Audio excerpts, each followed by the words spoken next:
Alhamdulillah kita kumpul nih malam sekaligus haul fakhrul wujud Syekh Abu Bakar bin Salim radhiyallahu ta'ala anhu. Beliau adalah salah satu ulama besar yang sanad beliau menyambung sampai kepada Syekh Abdurrahman As-Saggaf bin Muhammad Maula Dawileh, sampai kepada menyambung kepada Nabi besar Muhammad sallallahu alaihi wasallam.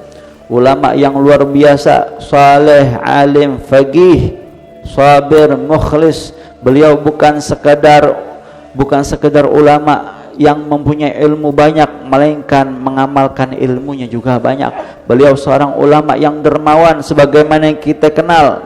Beliau Syekh Abu Bakar bin Salim, sebagaimana kita sering dengar di dalam manaqib beliau, gak kurang dari 500 sampai 1000 potong roti dibagi-bagiin setiap hari untuk orang-orang.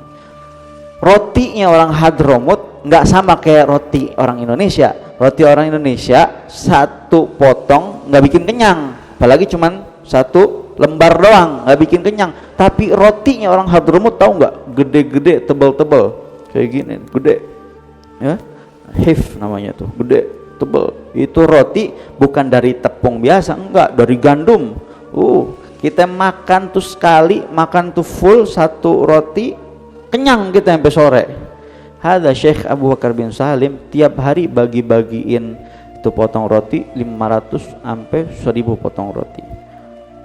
Beliau kaya, Beb? Enggak, beliau orang sederhana. Terus gimana? Beliau dapetin itu tepung rotinya sama gandumnya dengan berhutang. Beliau berhutang sama salah satu warung atau orang yang di sekitar beliau di daerah Inat. Beliau suka tuh nyuruh muridnya untuk ngambil gandum, pokoknya peralatan yang bisa jadi roti.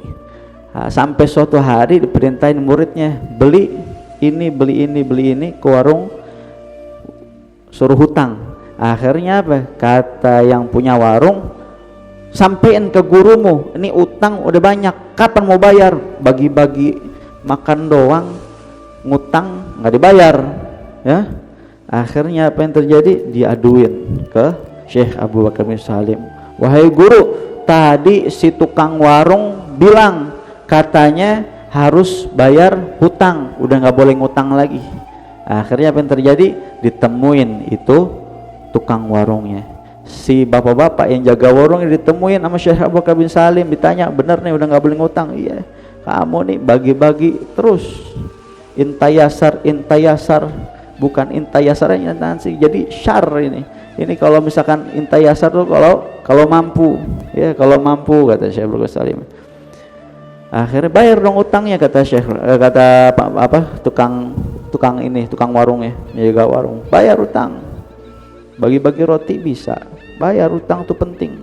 Kamu udah nggak sabar? Iya, saya udah nggak sabar, harus bayar pokoknya hari ini. Akhirnya apa? Ya udah, ambil pacul. Ya ambil pacul tuh, itu pacul suruh sama Syekh Abu Bakar bin Salim, ini tukang warung, ayo gali.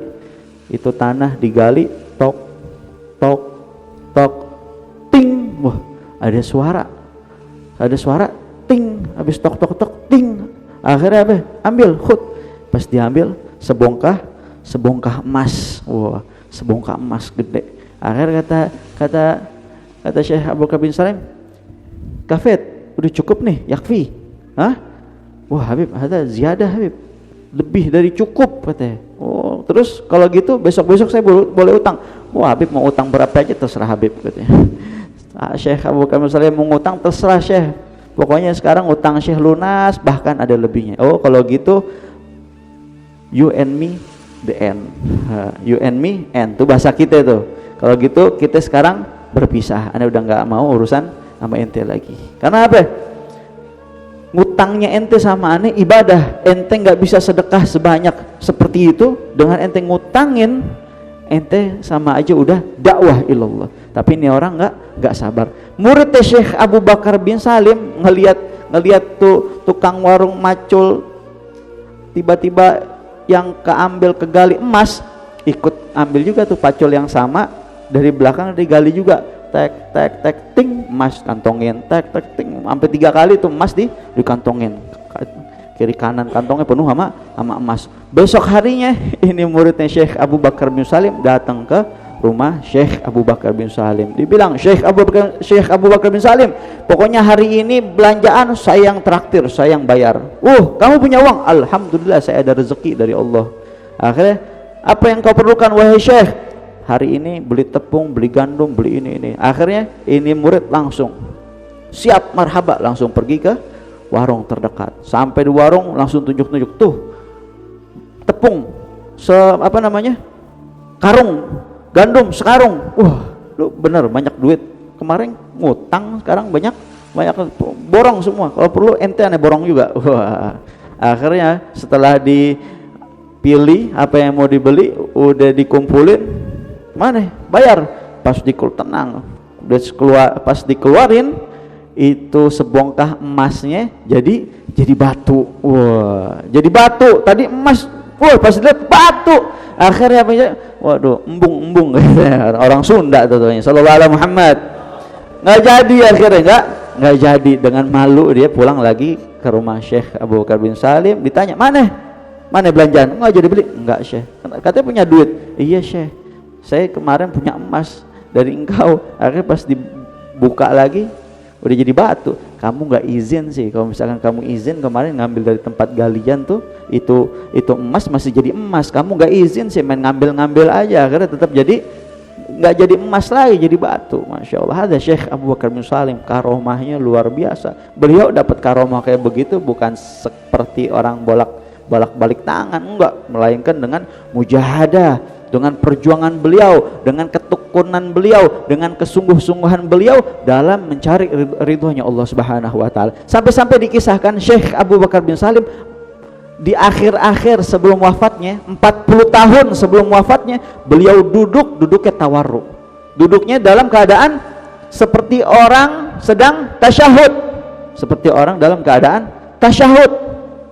40 tahun setiap duduk kayak begitu. Akhirnya orang-orang pada nanya, ya Syekh, kamu gak capek? Enak bersila, selonjoran. Ini duduknya seperti orang tasyahud. Coba ente duduk seperti orang tasyahud, atau duduk duduk di antara dua sujud. Masya Allah, kayak begitu tuh. Katanya ini duduknya seorang hamba di depan tuannya. Duduknya seorang hamba di depan tuannya. Duduknya kayak begini karena hakikatnya Allah selalu mandang kita. Makanya aku nggak sanggup ketika Allah mandang aku dalam keadaan duduk biasa aja. Duduknya dalam keadaan seperti orang lagi tasyahud. Masya Allah. Ada Syekh Abu Bakar bin Salim 40 tahun juga sholat subuhnya pakai wudu isya. Sholat subuhnya pakai wudu isya. Jadi kayak gimana tuh? Berarti beliau menghidupkan malamnya. Sepanjang malam nggak lepas wudu, full malamnya untuk Allah dan Rasulnya, untuk baca Al-Quran, untuk zikrullah, untuk sholawat sama Nabi Muhammad, tahajud, sholat witir dan lain-lain. Sampai sholat subuhnya masih pakai wudu isya. Beliau Syekh Abu Bakar bin Salim tahu nggak, tiap hari, tiap malam kerjanya apa? Tiap malam beliau tuh suka jalan. Jadi sebelum kota Inat tuh ada satu kota namanya Lisik. Kota Lisik. Beliau suka jalan tuh, beliau dulu tinggal di Lisik, dari Lisik ke Tarim. Ini dari Tarim ke Inat aja perjalanan kalau naik mobil atau naik bis atau naik motor tuh sekitar 45 menit. Ini Syekh Abu Bakar bin Salim tiap malam dari Lisik tuh deket Inat ke Tarim, tiap malam Syekh Abu Bakar bin Salim jalan kaki, nggak pakai kendaraan. Beliau padahal punya onta, beliau punya kuda, nggak, jalan kaki. Mau ngapain? Beliau ternyata sampai di kota Tarim, beliau setiap malam, apa kerjaan beliau? Beliau pengen ngambil berkah daripada kota Tarim. Kota Tarim terkenal dengan ulamanya, dan beliau jalan kakinya sering banget nggak pakai sendal.